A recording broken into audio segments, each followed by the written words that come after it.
ഞാൻ കല്യാണം കഴിച്ചിട്ടുള്ള പാസ്റ്റർ ആരാ എനിക്കറിയില്ല, അങ്ങനെയാണ് ഞാൻ കേട്ടത്. അങ്ങനെ ഒരാളില്ല, അതിപ്പോ പാസ്റ്റർ ആയിക്കോട്ടെ അല്ലെങ്കിൽ വേറൊരു വ്യക്തി ആയിക്കോട്ടെ, അങ്ങനെ ഒരാളില്ല എങ്കിൽ അങ്ങനെ ഒരാളില്ല എന്ന് പറയാൻ ഉണ്ടാവാ ഉണ്ടാതിരിക്കും. എന്നെ നിയമപരമായിട്ട് കല്യാണം കഴിച്ചത്, എന്റെ കഴുത്തിൽ താലി കെട്ടിയാലും ഒരേ ഒരാളെ. ലാസ്റ്റ് വീഡിയോ കോൾ ചെയ്തിട്ട് അപ്പം അന്ന് എൻ്റെ അടുത്ത് പറഞ്ഞു എനിക്ക് ഋതപ്പനെ കാണണമെന്ന്. പിന്നെ എനിക്ക് എന്തോ തോന്നി, ഞാൻ എടുത്തിട്ട് ഇങ്ങനെ കൊച്ചിനെ മാത്രം കാണിച്ചു. അപ്പൊ കരഞ്ഞു, ആള് കരഞ്ഞു. ഈ ആള് കൂടി നമുക്കറിയാലോ. ഞാൻ ആ കിണറ്റുകാരെ ഇരുന്നപ്പോൾ ഇങ്ങനെ അങ്ങ് ഇരുന്ന്, അപ്പോഴാണ് അപ്പുറത്തെ ഉള്ളൊരു ചെക്കൻ വന്നിട്ട് ചേച്ചി ബോഡി എങ്ങോട്ടാ ചേച്ചി കൊണ്ടുവരുന്നത്, കൊല്ലത്തോട്ടാണോ ഇങ്ങോട്ടാണ്. അന്നേരം കിളി പോയി. എന്താ പറയുക, എല്ലാ രീതിയിലുമുള്ള അവഗണനകളൊക്കെ ഒരുപാട് നേരിട്ടിട്ടുണ്ടെന്നാണ് എനിക്ക് മനസ്സിലാക്കാൻ കഴിഞ്ഞിട്ടുള്ളത്. ആ സമയത്തൊക്കെ സുധിച്ചേട്ടൻ ഉണ്ടായിരുന്നെങ്കിൽ എന്നൊരു അതെ, ആ സമയത്തല്ലല്ലോ, നമ്മളെപ്പോഴും നമ്മുടെ ലൈഫ് ലോങ് അങ്ങനെ ഓർക്കും. ഉണ്ടായിരുന്നെങ്കിൽ ഇതൊന്നും കേൾക്കണ്ടായിരുന്നല്ലോ, ഉണ്ടായിരുന്നെങ്കിൽ ഒരു പ്രശ്നവും ഇല്ലല്ലോ, ഉണ്ടായിരുന്നെങ്കിൽ എനിക്കിപ്പോൾ വീട്ടിൽ ഇരിക്കാമല്ലോ, ഓടി നടന്ന് ഉറക്കളിച്ച് പോകേണ്ട കാര്യമില്ലല്ലോ.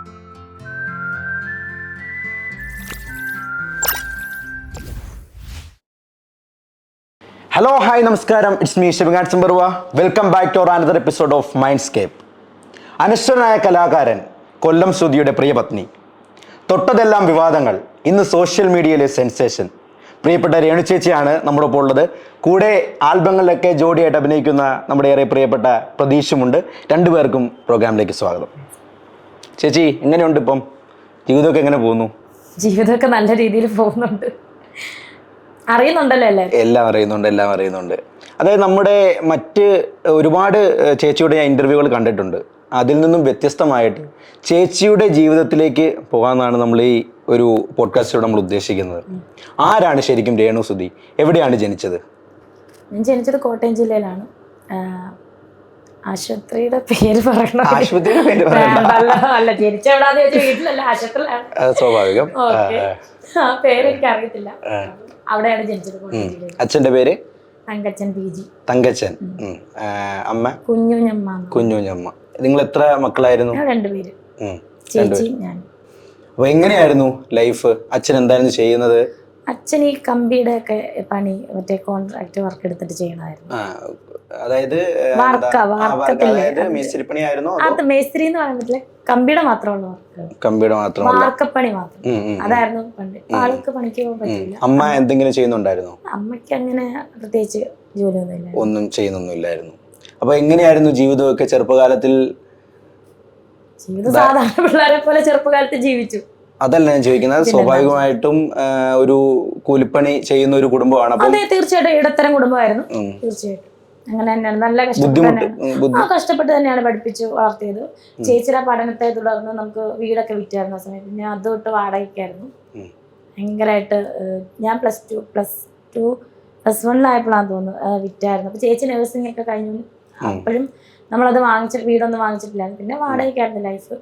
വാടകയ്ക്ക് കുറെ നാള് ഇങ്ങനെ പച്ചക്കറിയുടെ കാലിൽ പെരകെട്ടി നടക്കുക എന്ന് പറഞ്ഞ സംഭവം തന്നെയായിരുന്നു. ആ സമയത്തൊക്കെ ഒരിക്കലും മറക്കാൻ കഴിയാത്ത എന്തെങ്കിലുമൊക്കെ ദുരനുഭവങ്ങളോ അല്ലെങ്കിൽ?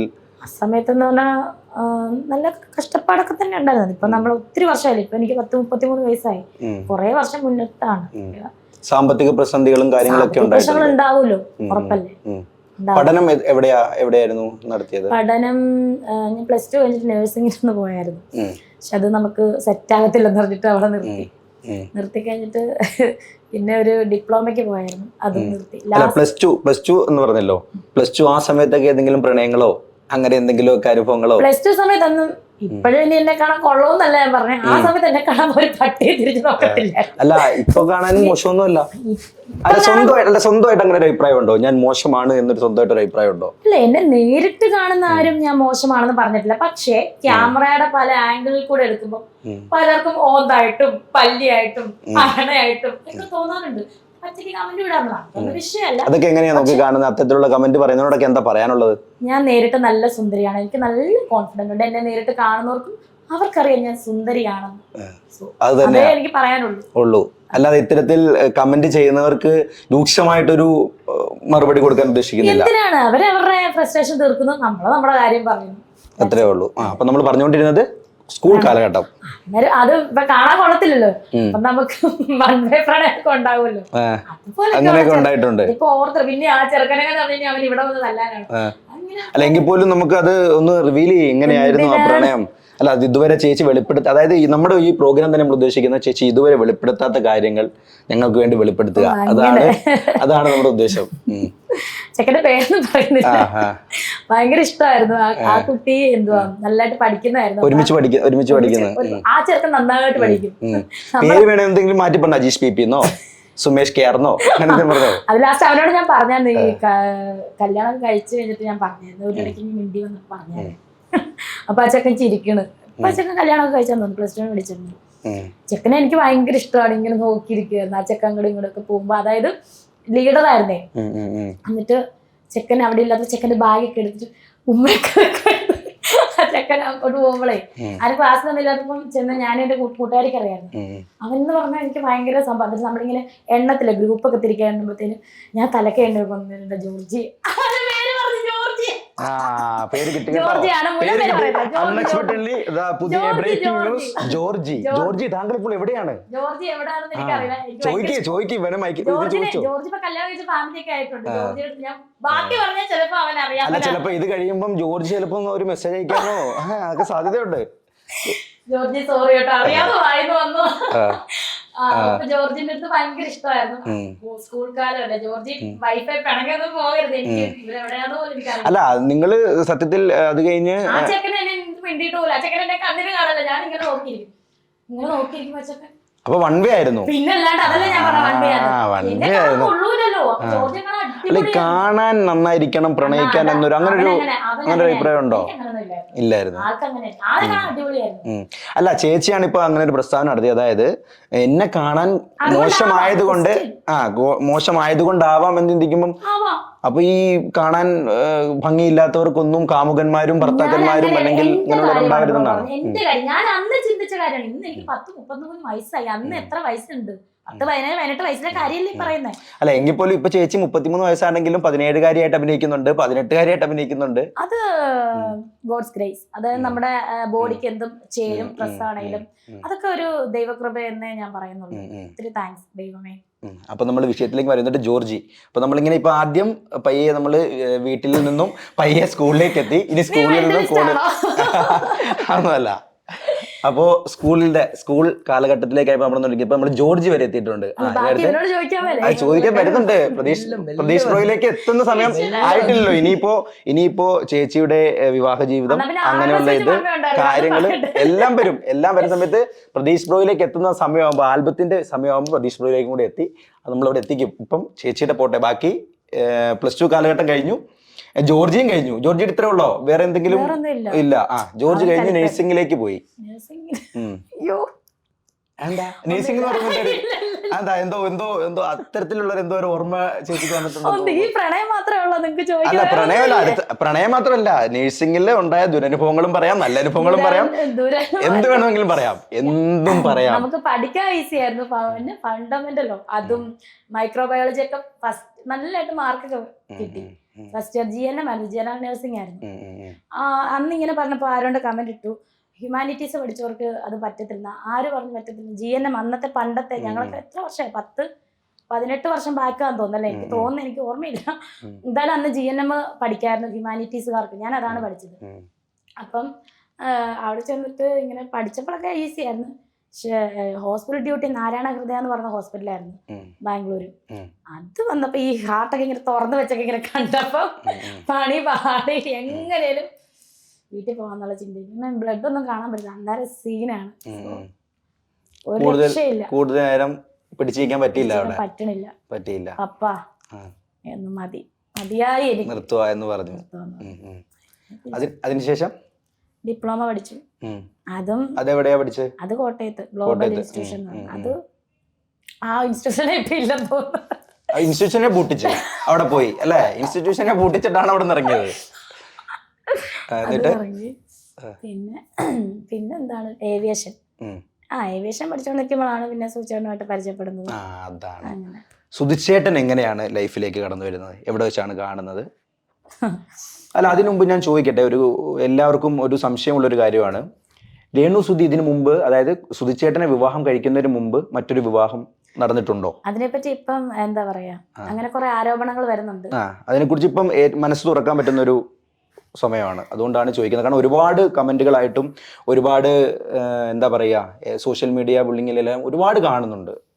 എന്താ, രേണു സുധി ഓൾറെഡി ഒരു വിവാഹിതയായിരുന്നു, ഡൈവോഴ്സ് ചെയ്തിട്ടാണ് സുധിച്ചേട്ടനുമായിട്ട് കണ്ടുമുട്ടുന്നത്. അതിന്റെ എന്താണ് സത്യം? ആ സത്യമാണ് ജനങ്ങളിലേക്ക് എത്തിക്കാം, ജനങ്ങൾക്ക് അറിയണം എന്നാഗ്രഹിക്കുന്ന ഒരു ചോദ്യമാണ്. ഇപ്പം എന്താ പറയാ, ഇപ്പം സുധിച്ചേട്ടന് മുന്നുള്ള ലൈഫ് എന്താ പറയാ, ഇപ്പൊ എന്തുണ്ടെങ്കിലും എന്റെ ലൈഫിൽ എന്തുണ്ടെങ്കിലും അത് സുധിച്ചേട്ടനും വേണ്ടപ്പെട്ടവരും അറിഞ്ഞിട്ടാണ് എന്തായാലും ലൈഫിലോട്ട് കടന്നത്. പിന്നെ അതിപ്പം പാസ്റ്റ് ഈസ് പാസ്റ്റ് എന്ന് പറയുന്ന പോലെ ആൾക്ക് ഞാനൊരു വാക്ക് കൊടുത്തിട്ടുണ്ടായിരുന്നു. ആളെൻ്റെ അടുത്ത് പറഞ്ഞിട്ടുണ്ട്, എന്തും വന്നോട്ടെ, അത് നമ്മള് നമ്മുടെ ലൈഫ് മാത്രം മുന്നോട്ട് കൊണ്ടുപോവാ, അതിനെപ്പറ്റി ഒന്നും കൂടുതൽ നമ്മൾ ചെയ്യണ്ട. ആളും ആളുടെ ലൈഫിനെ പറ്റി കുറച്ച് കാര്യങ്ങളൊക്കെ പറഞ്ഞിട്ടുണ്ടായിരുന്നു.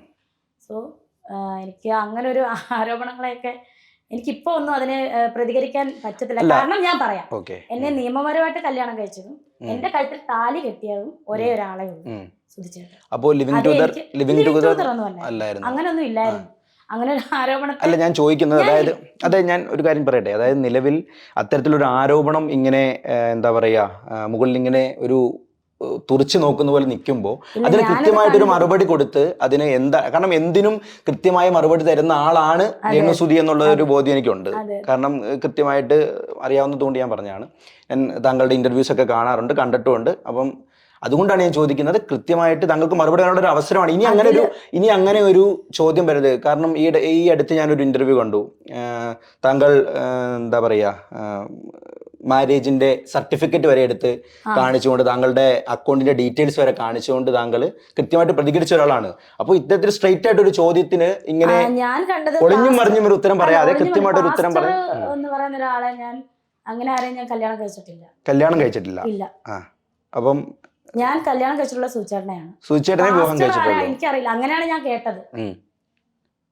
പാസ്റ്റർ എന്നാണ് ഞാൻ കേട്ടത്. ഒരു പാസ്റ്ററിനെ ഞാൻ വിവാഹം കഴിച്ചിരുന്നോ? എനിക്കറിയില്ല. ഇല്ല, അങ്ങനെ ഒരു സംഭവം എനിക്കറിയില്ല. ഇല്ല, ഉറപ്പിച്ചു പറയാണ്. ഇല്ല, ഞാൻ അങ്ങനെ ഒരു സംഭവം എനിക്ക് അറിയില്ല. പാസ്റ്ററിനല്ല, അല്ലാതെ മറ്റാരെങ്കിലും വിവാഹം കഴിച്ചിരുന്നോ? വിവാഹം കഴിക്കുകയോ അല്ലെങ്കിൽ മറ്റെന്തെങ്കിലും ലിവിംഗ് ടുഗദർ കോൺസെപ്റ്റിലോ അല്ലെങ്കിൽ മറ്റെന്തെങ്കിലും രീതിയിലൊരു ബന്ധം ഉണ്ടായിട്ടുണ്ടോ?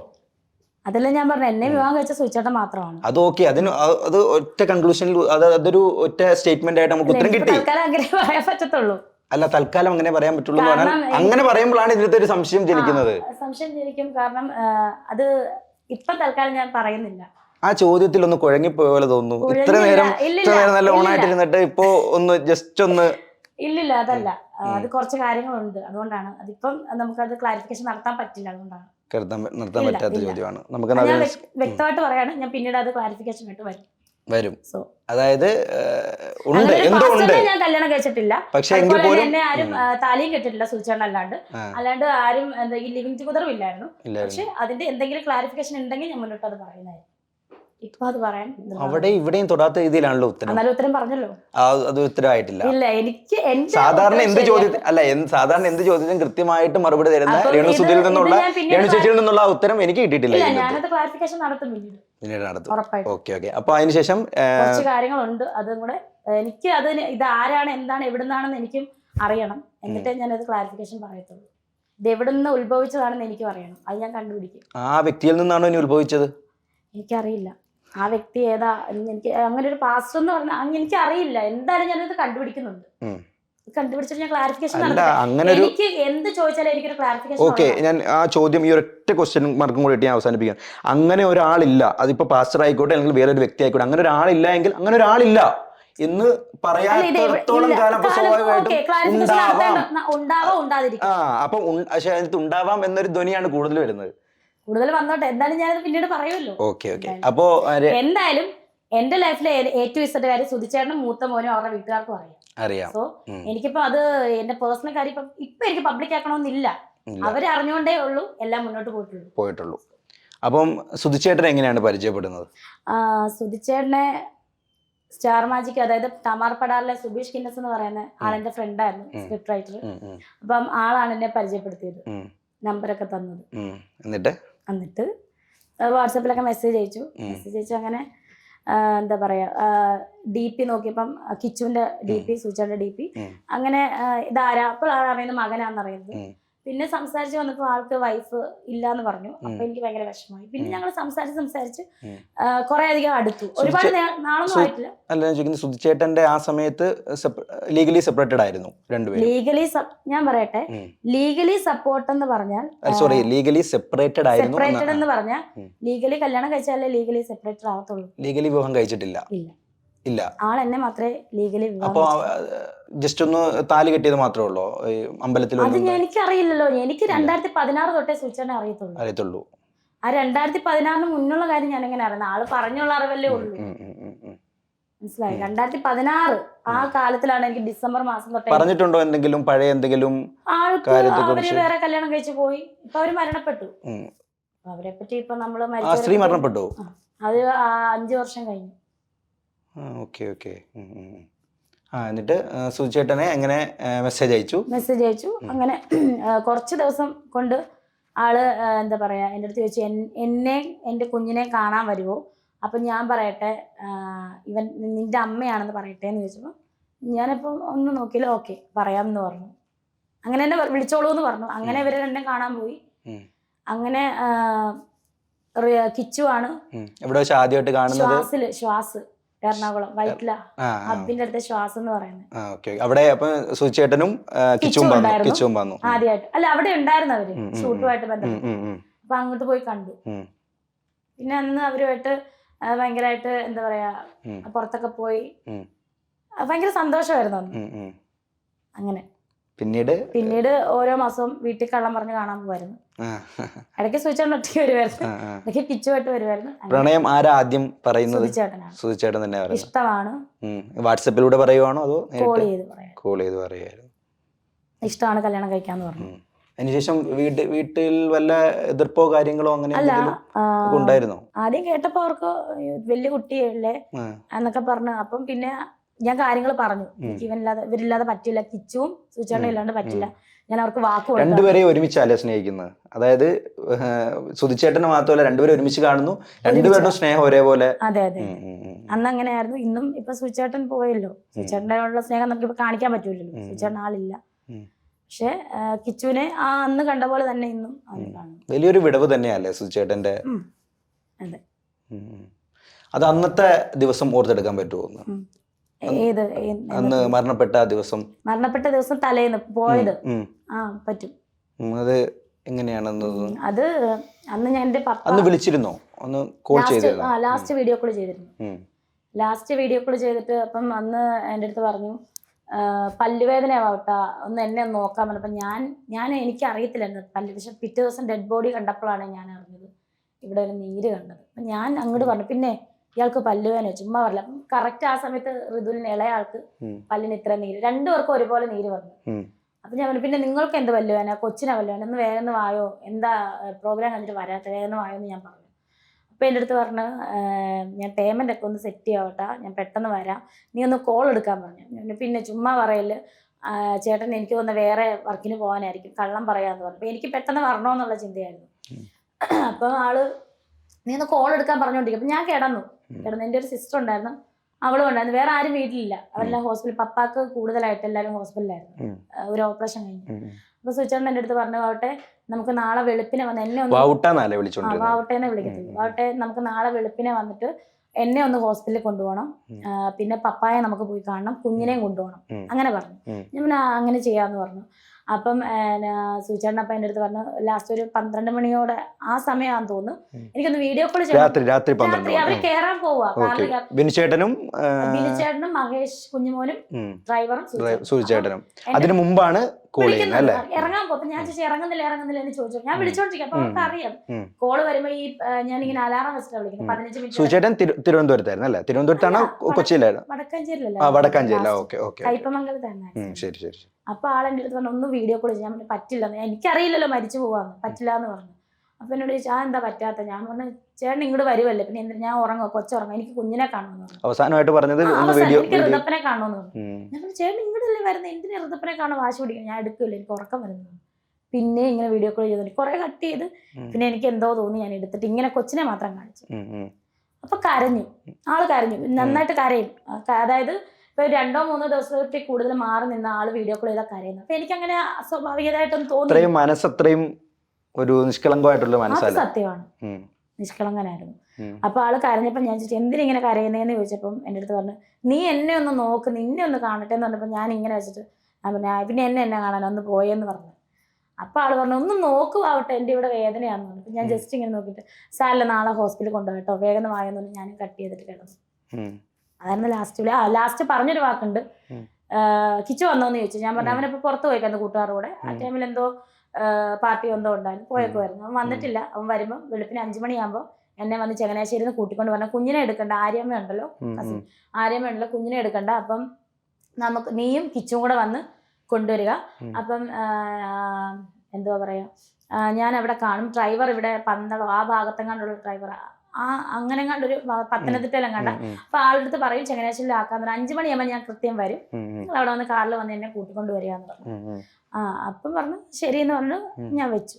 പിന്നെ രാവിലെ എഴുന്നേക്കുമ്പോൾ ഞാൻ ലേറ്റ് ആയിട്ടാണ് എഴുന്നേറ്റത്. പക്ഷെ വെളിയിലുള്ള ആളായിരുന്നു, ഞങ്ങൾ കതക് തുറക്കാത്തത് കൊണ്ട് അറിഞ്ഞില്ലായിരുന്നു. രാവിലെ എഴുന്നേറ്റപ്പം ഞാൻ രാവിലെ ആദ്യം എഴുന്നേറ്റുണ്ടെ വിളിക്കുന്ന ചേട്ടൻ, കാരണം ഇത്രയും നേരം വന്നില്ലല്ലോ, നീ വല്ലോ ഉറങ്ങി എങ്ങാനും അവിടെ വല്ല ഇരിക്കുവാണോ എന്ന് ഞാൻ ഓർത്തെ. അപ്പൊ ഞാൻ ഫോൺ എടുത്തപ്പോഴത്തേന് ഒരു 5 പ്രാവശ്യം ഞാൻ ചേട്ടനെ വിളിച്ചു. ബെല്ലുണ്ടായിരുന്നു, ബെല്ലുണ്ട്.